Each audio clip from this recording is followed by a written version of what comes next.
most often pala, we are harsher to ourselves because we judge ourselves too much.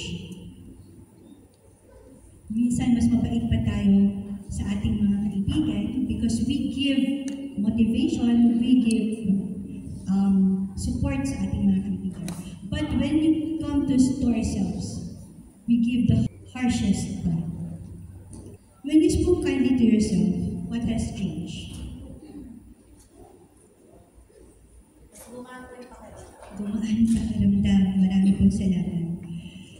Here is something important to remember kasi. Self-care isn't just about what we do. It is also about how we treat ourselves, internally and intentionally. So when we say internally, ito yung inner dialogue mo sa sarili mo. What do you say about yourself? How do you treat yourself? You can do spa, you can do manicure, pedicure, ganyan. Pero when it comes to you saying things to yourself, kung babalik pa rin to sa sarili mo, no matter what pahinga, relaxation ginagawa mo, pero yung inner conditioning